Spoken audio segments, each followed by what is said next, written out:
Akkam jirtu daawwattoota keenya kun sagantaa keenya sagantaa maaddii faaruu isin torbeetiin eeggattanidha. Nutis har'a haaluma addatiin sagantaa keenya qabannee isiniif dhiyaannee jira jechuudha. Egaan daawwattoota keenya akkuma beekamu hagaarraatti sagantaa keenya faarfannaa adda addaa isin hafeeruudhaan isin faana turre. Sichitti garuu isinis faarfannaa itti eebbifamtanii torban sana dhaggeeffachaa turtanii daawwattooti keenya kan biraas akka isaan dhaggeeffatan barbaaddanii hafeeruu barbaadan akkasiin nu afeertanii lakkoofsa bilbilaa televiizyinii keessan irratti argitaniin ergaa gabaabaa akkasiin nuuf ergitan adaraa isiniin jecha faarfannaa feetanii akka itti eebbifamnu barbaadan akkasiin nuuf ergitan isin jajjabeessina. Egaan daawwattoota keenya akkuma amala keenya immoo sagantaa keenya har'aatti utuun seeniin mataa keenya gadi qabannee waaqayyoon galateeffanna. Isa waaqarra jiraattu abbaa keenya galata siif dhiyeessina. Gaarummaan kee baay'eedha waan ta'eef jaalala keerraan kan kee jiraanneerra amanamummaan kees hamma irratti nu baate si galateeffannoo maqaa Yesuus Kiristoosiin waaqaaf dafarratti galanni siif haa ta'u. Dura keetti kan dhiyaanne immoo cubbamootadha. Cubbuu keenya akka nuuf dhiistu adaraa siin jenna. Dhiiga keetiin cubbuu keenya hundumaa nurraa qulleessuun jaalala kee haa ta'u. Faarsaan asii darbu hundumtuu kan ulfina kee agarsiisu wanta nuti dubbachuu barbaadu hundumaa immoo akka nuti dubbattu hafuurri qulqulluu akka nu geggeessu si kadhanna. Jaalala kee nuuf haa ta'u. Xumura jireenya keenya hundumaa immoo nuuf miidhagsi maqaa Yesuus Yootti Abbaa Ameen. Egaan daawwattoota keenya faarsaa nuti har'a dhaggeeffannu baay'inaan ergaan nuuf keessaa qabu waa'ee adeemsa amantii kan ta'e akkasumas qalbii jijjiirannaa kan nuuf keessaa qabu lafatti kufnee akka nuti yaadannuuf kan nu gargaaru hafuurri qulqulluun immoo haaluma adda ta'e laphee tokko keenyaatti akka dubbatu hundumti keessan akka kadhattan isiniin jecha faarfannaa nuti jalqaba irratti dhaggeeffannu faarfataa Girmaayii Baayisaan kan faarfate amartiin hin taane hammam yoo miidhagees quba namaa nyaata jireenya siin alaa filannoo godhachuun gooftaa koon ulfaata.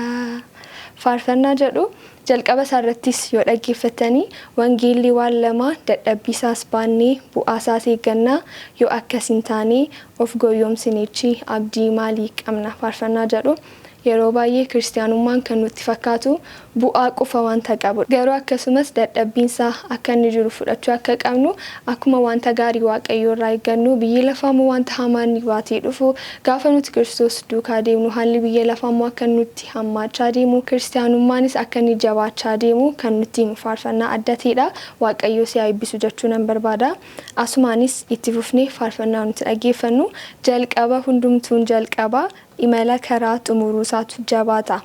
Faarfannaa kana keessatti buufata isaa irratti yoo dhaggeeffattan immoo erga aduun galgalaa salphina baay'ee qaba ta'e maaloo lubbuu koo narkaa fuudhii nan sodaachisee nan yaadda'e umuriin dabarse keessatti natti yaadatama joorri koo biyyaan itti firii isaa nyaadhu in argamoo hin argu iji koo. Faarfannaa jedhu kolleejjii saayinsii fayyaa Gimbiitiin kan faarfatame faarfannaa baay'ee garaa namaa moogeessudha jechuudha. Dhugumayyuu gaafa ilaallu baay'een keenya umurii hedduu waaqayyoo duukaa dabarsinee wanta hedduus waaqayyoof jennee dhiisnee irra ta'uu danda'a. Garuu haga kana ijoollee dhugumayyuu firii inni jannati nuuf kennu san hin arginamoo hin arginu kan jedhu sodaa keenyadha wanta ta'eef akka booddeetti hin deebine akka abdiin kutanne ijoollee keenya kanaan dura gooftaa duukaa dabarsinee akkasinitti yaadatamu jechuu nan barbaada. Joora keenya caalaamoo waaqayyoo baay'ee nutti dadhabee nu guddisuudhaaf amantii keenyatti nu jabeessuudhaaf akka nuti dadhabeeru hundumaa yaadachuu akka qabnu amantii keenya dhiisnee booddeetti akka hin deebine faarfannaa nu yaadachiisudha. Egaan daawwattoota keenya faarfannaa kana lamaaniin eebbifama walitti deebina.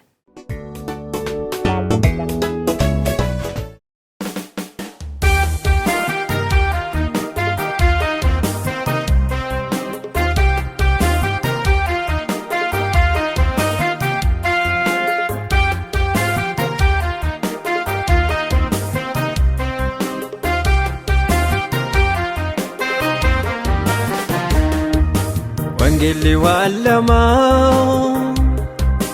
dadhabbiisaas baannee bu'aasaas eegganna yoo akkas hin taane of gowwoomsinechi abdii maalii qabna har'a namni baay'ee midhaasa baqqachaa mindaasaa eeggetu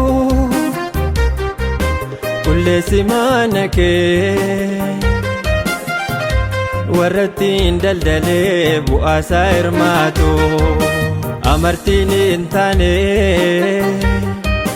ammam yoo miidhagees quba namaa nyaata jireenya siin alaa filannoo godhachuun gooftaa kun ulfaata yeroo dukkanaa'u salphina hedduutu ulfina fakkaata madaalli kee irratti utuu nu madaaltee meeqa fayya laata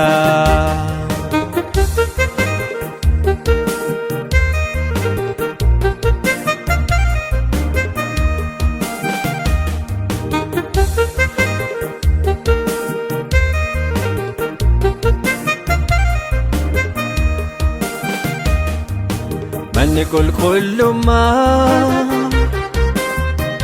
suutuma suutanii duubatti deebite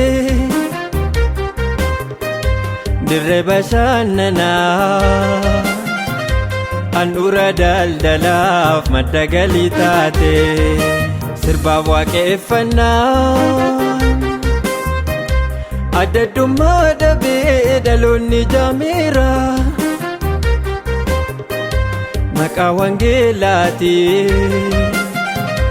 kaayyoofiif jiraachuu nama la ta'eera amartiin hin taane ammam yoo miidhagees quba namaa nyaata jireenya siin alaa filannoo godhachuun gooftaa kun ulfaata yeroo dukkanaa'u salphina hedduutu ulfina fakkaata madaalli kee irratti utuu nu madaaltee meeqa fayya laata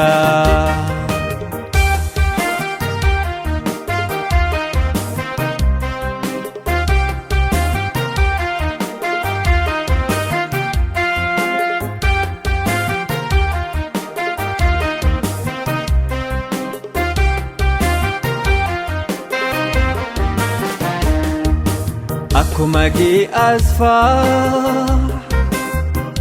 raajii waaqa wajjin utuu jiraatanii maallaqa arganii ergama wangeelaa sana dagatanii arras yennaa ta'ee gooftaan namaan dhabuu kan qabu waamicha garuurra guddeessaa saba kee qoqqooduun kaayyoonsaa saamicha amartiin hin taane ammam yoo miidhagees quba namaa nyaata jireenya siin alaa filannoo godhachuun gooftaa kun ulfaata yeroo dukkanaa'u salphina hedduutu ulfina fakkaata madaalli kee irratti utuu nu madaaltee meeqa fayya laata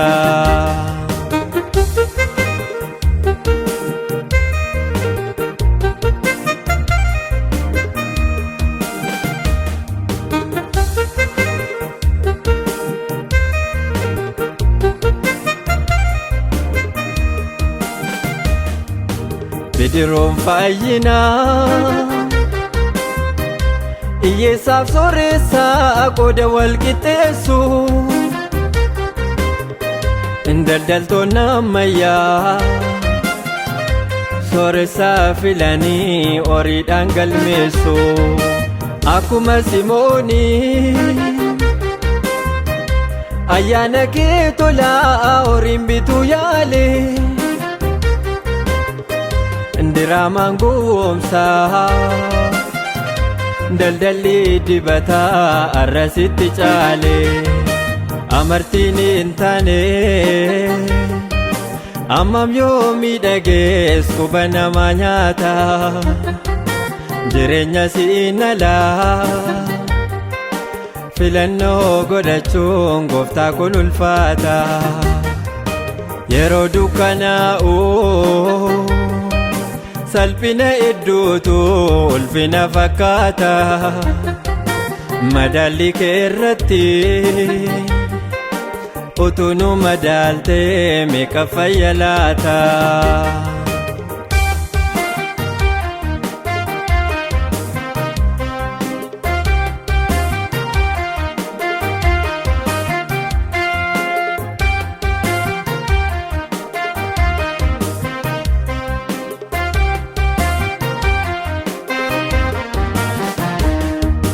Kan jarraa dukkanaa utuu dinqifannu kan keenya kan caalu maal taajjaba laata ijiddoo dhoksaadha gara keenya laalu itti fakkeessuudhaaf ibidda dhaamsinee daaratta barsaarra baay'ee si yaakkine nu ikiya gooftaa abaarsa akkasiirra amartiin hin taane ammam yoo miidhagees quba namaa nyaata jireenya siin alaa filannoo godhachuun gooftaa kun ulfaata yeroo dukkanaa'u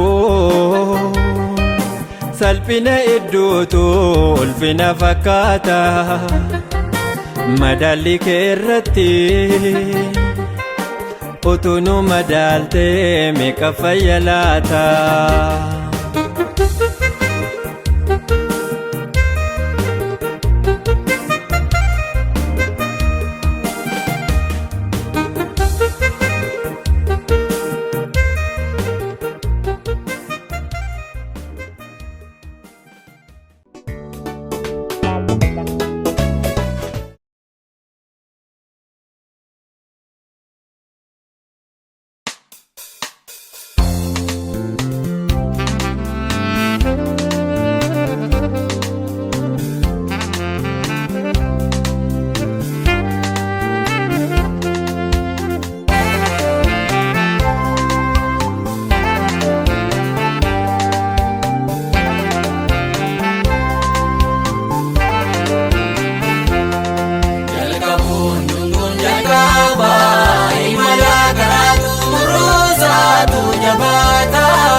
Adera deemsi na daabii gantumaan natti yaadatu.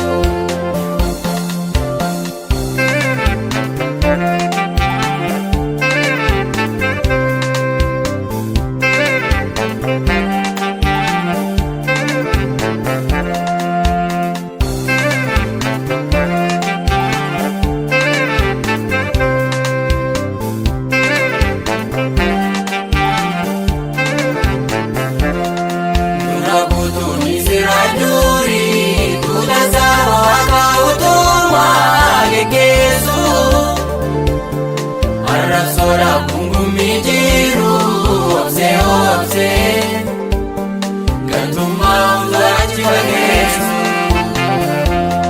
Karanera wala somute Esaleme fule liyaki nagaye Nilagina biyati kama tachilaye Garudanga durasataye Galgala salfina baye kawataye Malorubbu gonar kafudi na sodaachise na yaadaye Umuriin dabarse keessaati natti yaadatama jorriiko Biyyaniif kifirisa nyaadhu hin argamu nangu ijiiko Argenyade akuma yargafachunise Ganal kanuri bagesa biya boyade tejise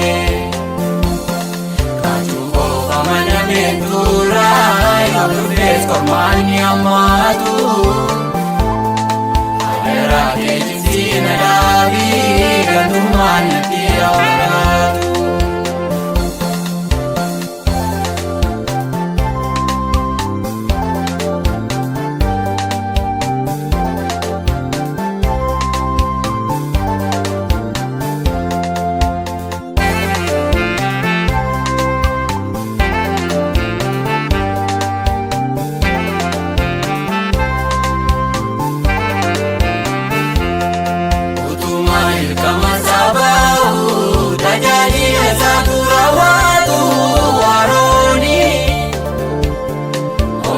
Jungal mangkasa ture Magedi sabasirani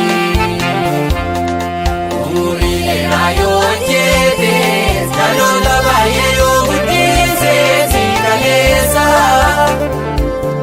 Nuetu garaboya sati sasabame Chukundu atina magesa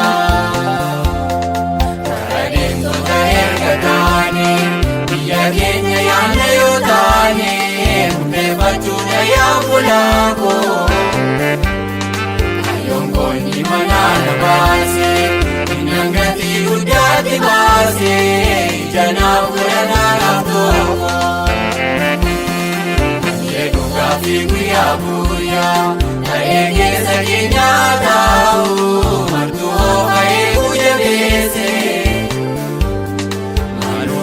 Chisa garani, kofta warra sajalatani, biya gari loko kompese.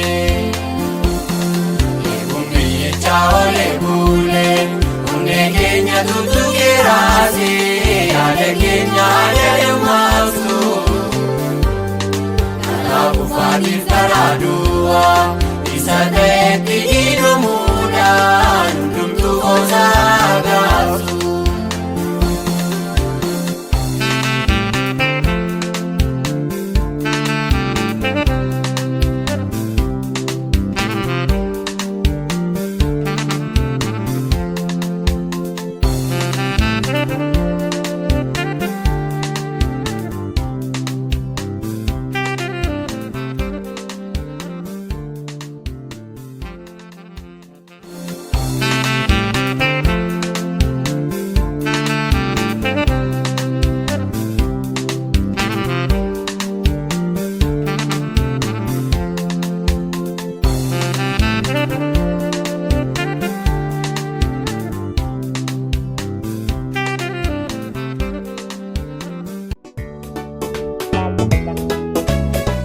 Daawwattoota keenya faarfannaa amma dhaggeeffattaniin gara waaqayyootti akka deebisan lafatti kuftanii jirtan akkasiin yaadattanii abdii guutuun qaba. Ammas ittuma fufneetu faarfannaa qalbii keenya gara waaqayyootti nuuf deebisu lafatti kufnee jiru nu yaadachiisu dhaggeeffanna jechuudha. Itti fufnees yakka koo nan beekaa sin gammachiifnee mudaan koo hedduudha. Garuu abdii tokkoon qaba lafa cubbuun baay'ee ayyaanni kee irraa hafaadha. Hisoophii hafuuraatii raawwadhu cubbuu koo anarraa qulleessi daawaa dhibee koo si qaba ansitti of kennee Yesuus na haaressi faarfannaa jedhu dhugumayyuu seenaa addatee kan of keessaa qabu wangeela irrattis kan caafamee jiru lafa cubbuun baay'ee ayyaanni waaqayyoo akka inni baay'ateeru kan nu yaadachiisu irra deddeebinee yoo kufnellee irra deddeebi'ee ayyaanni waaqayyoo immoo akka inni nu kaasu faarfannaa nu yaadachiisudha. Yakka keenyas beeknee fuula waaqayyoo irratti dhiyaachuu akka qabnu immoo kan nutti himudha jechuudha. Kanas kan faarfate immoo obboleessa keenya Sanbatoo Goofardha. Waaqayyoos hafuura kana caalu siif kennu jechuu nan barbaada. Asumaanis itti fufnee faarfannaa nuti dhaggeeffannu abbaa nama hundaa olii nu laalii nu dhiisinii deebi'uu feenaa aduun fayyinaa utuu lixinii nu dura jira inni yakkini daddarbi keenya haa hafu jedhii nuuf irraanfadhu dhiifama feena faarfannaa jedhu faarfattoota waldaa dirreetiin kan faarfatame. Daawit illee yeroo dubbatu cubbuu koo himachuu dhiisuu koo irraan kan kee guyyaa guutuu aaduu kootiin namummaan koo gadi dhume jedhee yeroo itti dubbatu wangeela keessatti in argina. Baay'een keenya cubbuu keenya baattannee teenyeetu Kiristoosti guddachuu dadhabna waan ta'eef faarfannaa kana irratti garuu yakki keenya nu dura jira ergaa jedhu argina. Kanaafiyyuu nutis cubbuu keenya akka yaadannee fuula waaqayyoo duratti dhiyeeffannu irra daddarba keenya dhoksuurra waaqayyootti mul'ifannee dhiifama akka argannuuf waaqayyoon nu gargaaru jechuun nan barbaada. Daawwattoota keenya ammas faarfannaa kana lamaan isin afeeree walitti deebina. Eessayyuu akka hin deemne turtii gaarii qabaadha.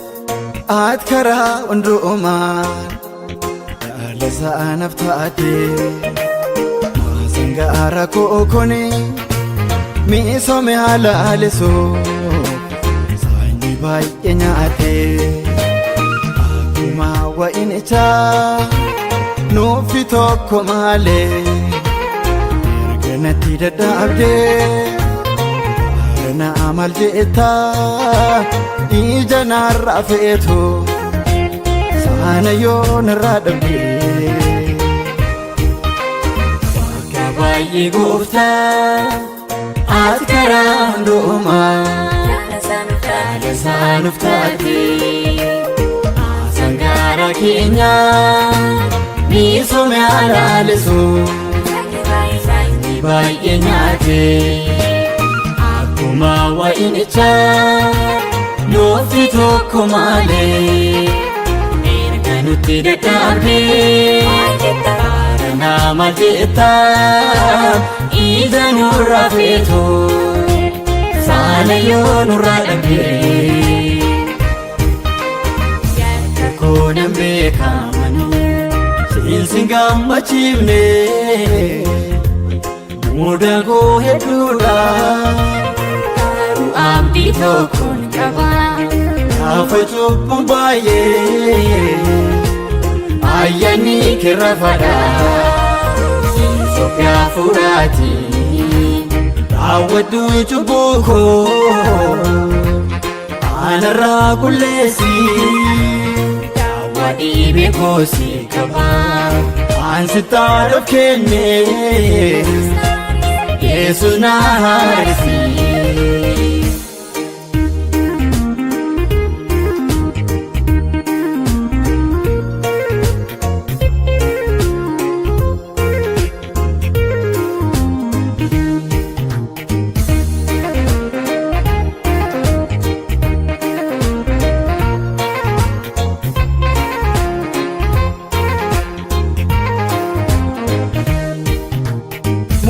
Baala malee ija qaamne saana taa'u hin barbaadu hafuuraan na cuubii malee siif hin taane wanti maani yaadu baara dhuufee darbu hinuma karoorsa garuu homtuun jiru hafuura qulqulluu narra garaan fuudhatini isa kan na jijjiiru. Yakka koo nan beeka manuu Siinsin gammachiifne mudaan koo hedduudha. garuu abdii tokkoon qaba. Gaafa cubbuun baay'ee Ayyaanni keerra fadha. Soofyaa furaati raawwadhu cubbuu koo anarraa qulleessi. daawwa dhiibee koosi qaba. Ansittaan of kenne Yesuus na haarisi.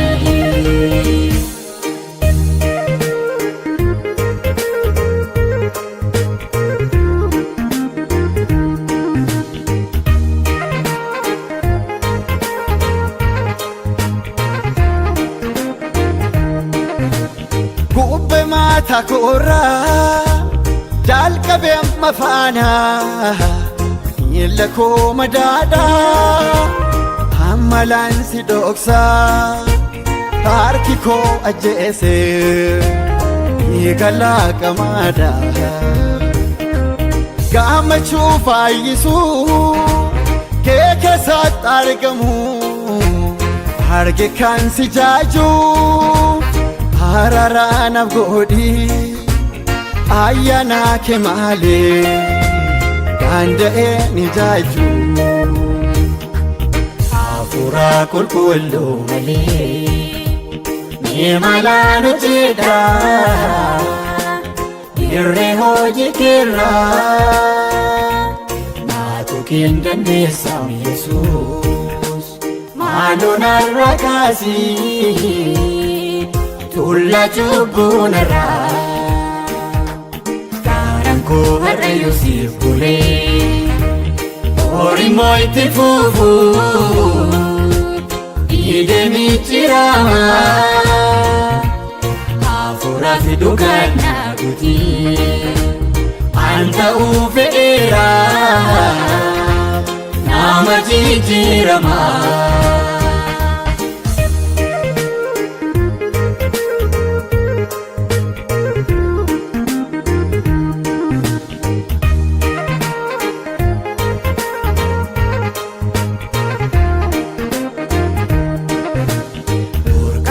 Buraa'ee dhimbiibdee calaalta dhugumaati Yesuus waan hundaa naaf caalta.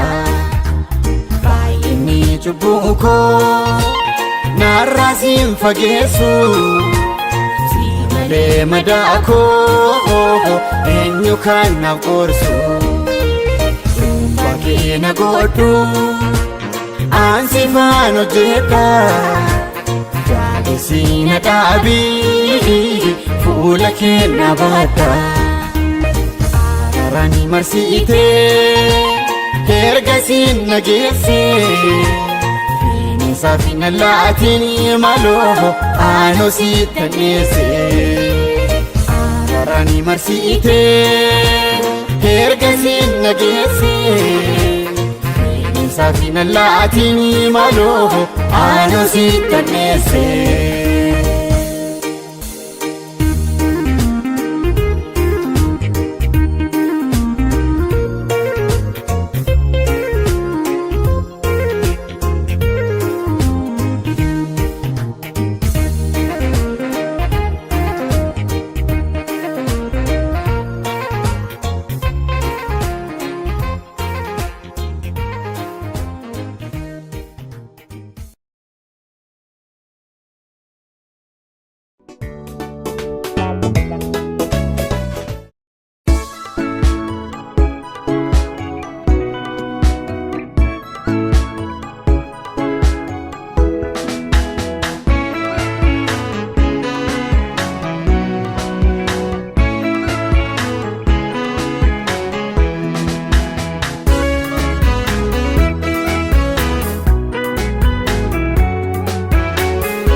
kabaja qabu lafa kaamitu har'a ilaalaan garuu akkasitti salphataniiru iddoo isaan jiru wanta ati keesse turri jali qabaa kan biraa miti nu ijoollee keetu rakkina qabaa.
Egaan daawwattoota keenya haga ammaatti kan isin faana ture ani lasniirraa kumarraati jechuudha. Ammas sagantaan keenya hin xumuramne waanta ta'eef faarfannaa isiniin bira ga'uun keenya akkuma itti fufeetti jira. Itti aansinis manni Yaaqoob martinuu kanaaf haa jabaannu ifa waaqaa san ibsuuf ammallee hadiibnu diinni yeroon ka'ee jira dhugaa waaqaa balleessuudhaaf ciminaan hojjechaa jira. Manni Israa'el jajjabaadhaa inmoyannaa Tsiyoonitti amantiidhaan galla faarfannaa jedhu kunillee amantii keenya addaan kunne gara booddeetti akka hin deebine seexanni guddaa hojjechaa akka inni jiru mana keenya irratti jireenya keenya irratti guyyaa guyyaa irratti wanta hojjennu baay'ee isaatiin seexanni namoota hedduu to'annoo mataasaa jala galchaa jira wanta ta'eef nuti immoo yeroo hundumaa waaqayyootti dhiyaachuudhaan ergaa qabannee baanee jirru kana nama hundumaaf akka labsinu ofii keenyaas utuu hin badini namoota badaa jiran hundumaas akka deebisnu faarfannaa nu yaadachiisu faarfattoota biraanii fi garasuun kan faarfatanii ammallee kennaa kana caalu waaqayyo isiniif kennu jechuun barbaada. Itti aansinis faarfannaa nuti waliin dhaggeeffannu lolli guddaan dhiyaateera sabni ammayyuu hin qophoofne biyyi lafaa qopheetu murtee nutu ammayyuu ergama keenya hin baane kan jedhu faarfattoota garii bakka jamaatiin kan faarfatame jechuudha. dhugumayyuu faarfannaanni kunis ergaa isa ammaa duukaa kan wal fakkaatu ammallee ergaa xumuruu qabnu hedduu isaa baattanii ta'a akka jirru namoota hin beeknetti lallabaa kan jirre faarfannaan nu yaadachiisudha. Dhuguma hedduun keenya yoo ilaalle ollaa keenya kan jiranii hiriyooti keenya hedduun isaanii waaqayyoon hin beekne ta'uu danda'a. Nuti garuu akkasumaan jiraachaa jirra waanta ta'eef nutis isaaniif ergaa kana dabarsuu akka qabnu warra badaa jiran oolchinee ofii keenyaas oolchuu akka qabnu faarfannaa waa'ee oolchuu irratti xiyyeeffatudha jechuudha. Kanaafiyyuu daawwattoota keenya ammallee faarfannaa kana lamaaniin eebbifamaa isiniin jechuun barbaada. Ayyaanni waaqayyoo isiniif haa baay'atu.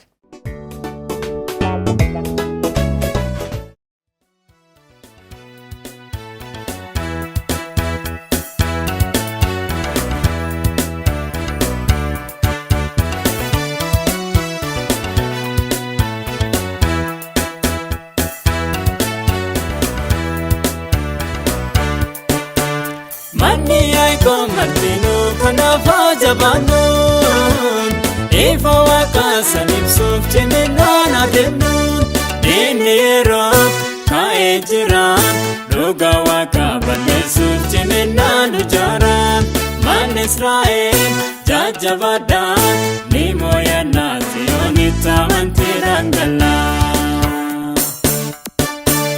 Barabuda irraa fagoo mudata Garootaaf tullu waan taaneet argita Sabaaf sablammoonni dhalli namaa baktuun Garaa mana waaqaasaniif wal waamatuun Yerusaalem keessaatichi dhugaa ba'een Seeraa Ziyoon illee martinuu dhaga'een Wal waamanii garaa waaqaatti wal qabamuun Manatti dhugaa saniif ni falmu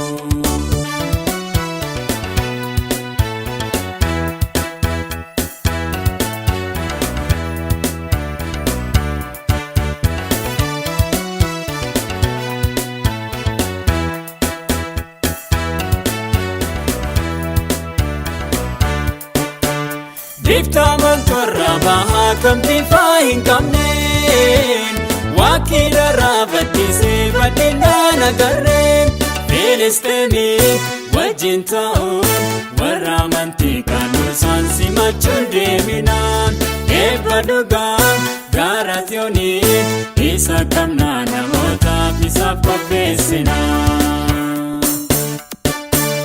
Barabuda irraa fagoo mudata Garootaaf tullu waan taaneet argita Sabaaf sablammoonni dhalli namaa baktuun Garaa mana waaqaasaniif wal waamatuun Yerusaalem keessaatichi dhugaa ba'een Seeraa Ziyoon illee martinuu dhaga'een Wal waamanii garaa waaqaatti wal qabamuun Manatti dhugaa saniif ni falmu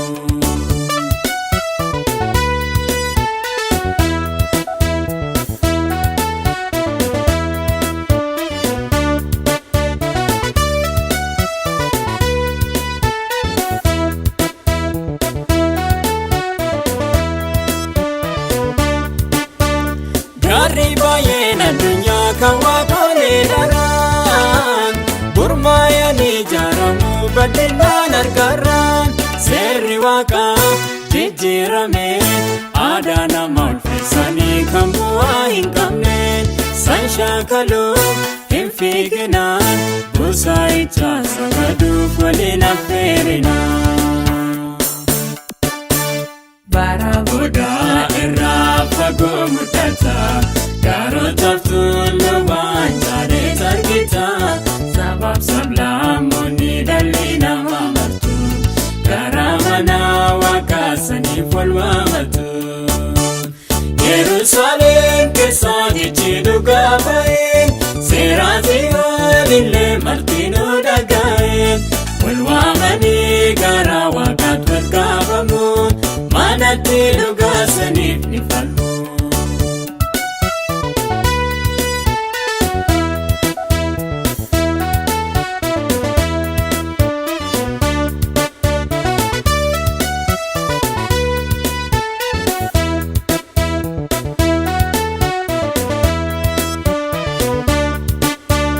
Barri booda inni sun kan dubbate turreen rakkoon dhibbaasa dhugaa bal'inaan agarreen gaara Tsiyoonii raadhaafadhaan turumbaa sana fuufuuf dhagaan qabadhaan sabni martuu haa fayyanii gaara tulluu Yaaqoobii martuu haa dhufanii.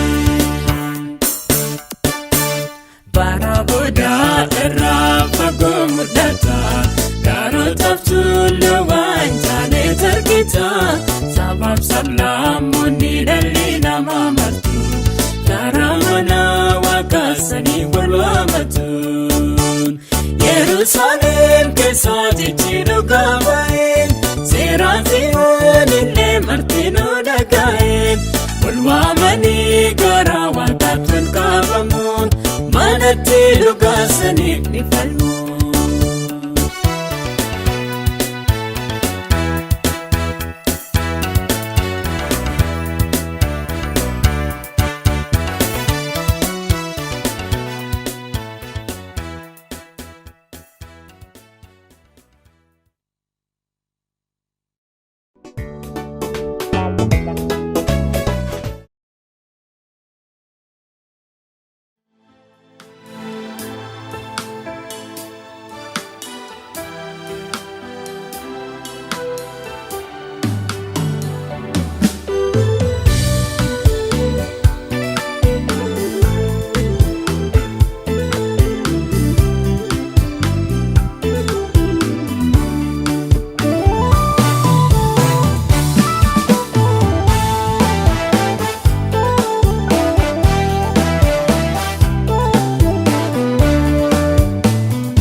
ishee qopheeffatteetti kaadittiin ijoollee waaqa qorraatu har'a garuu firaa fakkaatti injiti ishee namni nuubatu. Humnoonni gaantota tokkummaa uumuun hojii isaanii xumuraa jiru dhugaa hundee ishee maseensuudhaafi.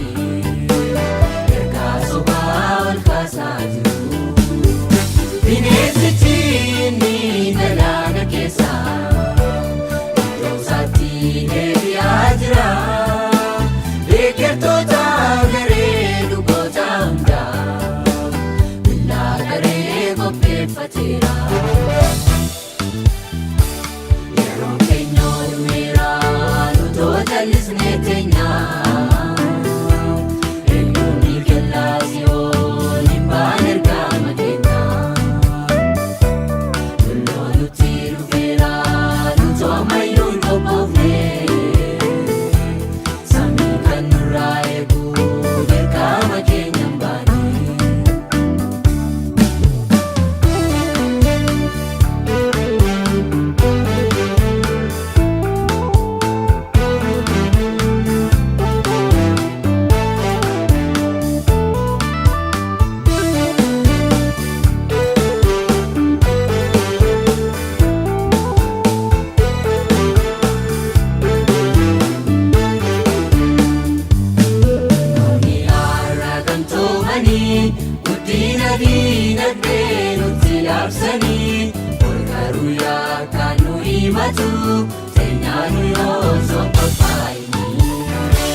Nagaan addunyaa raawwateen argamu labsiin karoorri ishee baay'een morma keenyaatiif faana deemu. Humnoonni gaantota tokkummaa uumuun hojii isaanii xumuraa jiru dhugaa hundee ishee maseensuudhaafi ergaa sobaa ol kaasaa jiru. Bineensichi galaana keessa iddoo isaatti deebi'aa jira. Deeggartoota garee dhugoota hundaa billaa garee qopheeffateera. Yeroon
jijjiiraan hojii isaanii hojjetu mootolee lafaa deeggaruudhaan sagalee kaasanii dubbatu.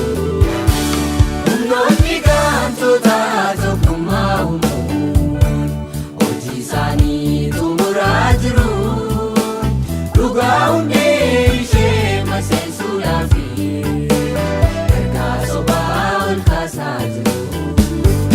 Bineensichi inni galaana keessa iddoo isaatti deebi'aa jira.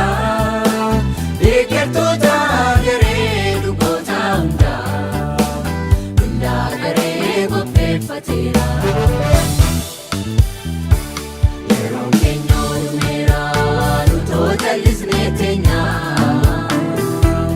Eenyuun qillaa si'oon hin baane ergaa makeenyaa. Kulloo nuti dhufeera lutoo ammayyuun qophoofne. Samii kan nurraa eegu ergaa makeenya hin baane.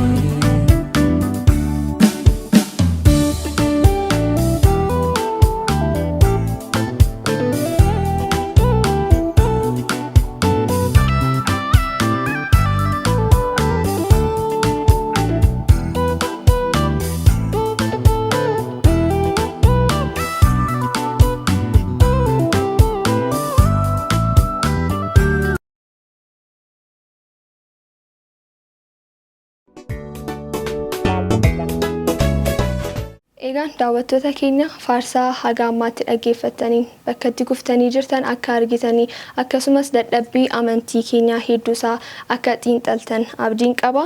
Dhuma irratti immoo faarsaa nutti dhaggeeffannu akka ibiddaa boba'ee qormaata heddummatee yoo dhagna kee gubu rakkinni sitti ol hiiqee bitaaf mirgaan dhibamus namni harkasi qabu faarfannaa jedhu.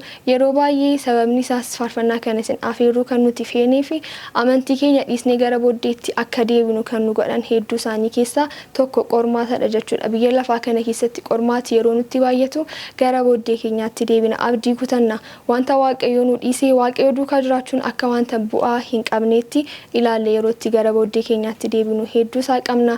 Karaa waaqayyo nuuf kaa'e dhiisnee karaa biraa yerootti filannu baay'ee isaa qabna. Faarfannaa kana keessatti garuu haaluma addateen faarfannaa jajjabina nutti himu yoo sitti galgalaa'ee guyyaan siif argamu gooftaadhaaf ganama jijjiiramuu haalaatiin harkisaa gabaabbatee siin buusu akka namaa faarfannaa jedhu yoo mahalli keenya nutti ulfaatellee waaqayyo wanta nuun gannee fi wanta nuun buusnee fi amantii keenya dhiisnee gara booddee keenyaatti deebi'u akka hin qabne isin yaadachiisuu barbaadeeni. Egaan daawwattoota keenya sagantaa keenya har'aa asuma irratti nan goolaba. Garuu akkuma jalqaba isinitti himnee turre faarsaa itti eebbifamtan isin nu biraan ga'u akka hin daganne nu afeeruu akka hin daganne isiniin jechuun barbaada. Torbeen keessan kun torbee gaarii isiniif haa ta'u. Nagaan tura.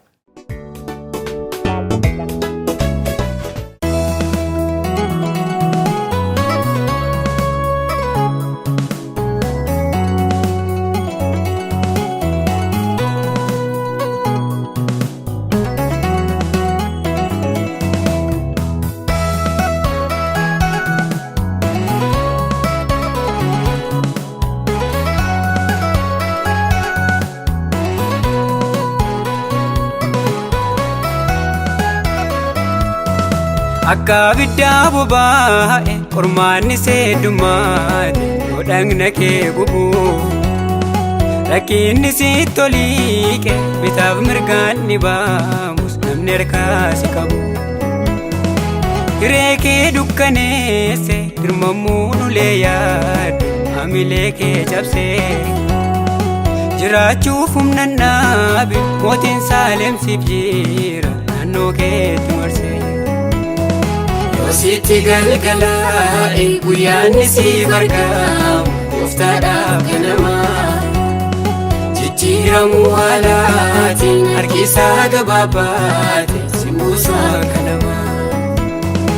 Utuu isaaf jiraattu rifeensi mataa keetti ennaa geeddarame umuriin si daangeessu boojuu guutuu hirmaata waadaa siif galame.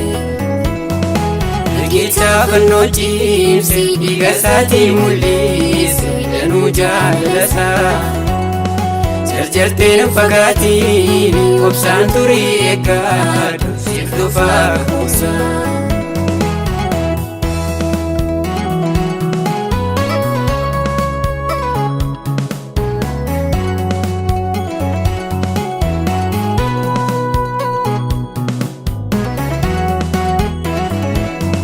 Bara gaddaa lakkoofte gungummiin sirra turra abdii kee kan kutte madaalliin kee jallaate ulaagaan booddeettamna yakkamaa fakkaate hanga'ootaan dhiibamte dhugaan kee irra ejjetame dhabdus na mudatu wantootaaf yaada hiirte hanga kee hin tilmaamiin hin irraanfatamtu.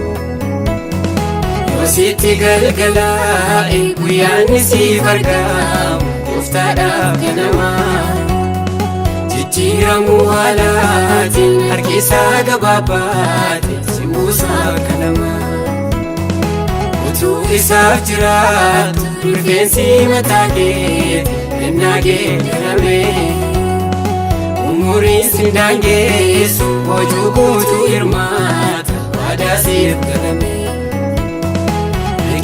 Fannoo ciimse dhiiga isaatiin mul'ise danuu jaalasaa jarjarteen fagaatiin obsaan turii eeggadhu siif dhufaa kuusa.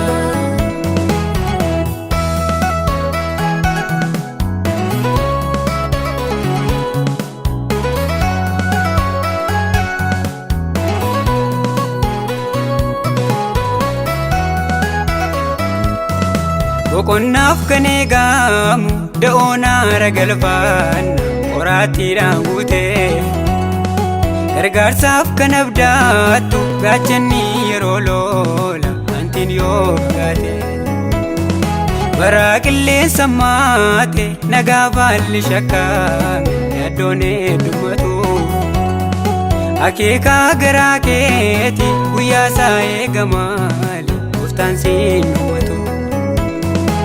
Sitti galgalaa'e guyyaanni siif argamu gooftaadhaaf ganamaa jijjiiramuu haalaatiin harkisaa gabaabaate si buusaa akka namaa utuu isaaf jiraatu rifeensi mataa keeti ennaa geeddarame umuriin sin daangeessu hojuu guutuu hirmaata waadaa siif galame.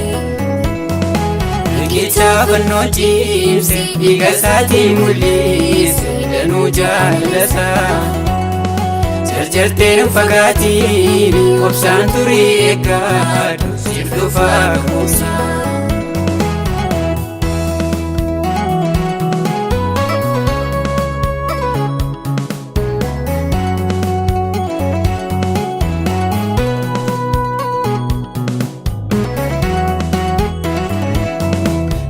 Gammattee dhaabde odaa ifaa dukkaanni yeroo siif michoomu filannoo keetiin ala humni hamaan si dhoore mul'anni keedoomu aarsaan eegneef firoomte sagaleen si jabeessus gaafa sirraa hiiku gooftaa makeetti of kenni inni qalbii keenyaati uumaa harkaan miliqu. Sitti galgalaa'e guyyaanni siif argamu gooftaadhaaf ganamaa jijjiiramuu haalaatiin harkisaa gabaabaate si buusaa akka namaa utuu isaaf jiraatu rifeensi mataa keeti ennaa geeddarame umuriin sin daangeessu hojuu guutuu hirmaata waadaa siif galame. Fannoo ciimse dhiiga isaatiin mul'ise danuu jaalasaa jarjarteen fagaatiin obsaan turii eeggadhu siif dhufaa kuusa.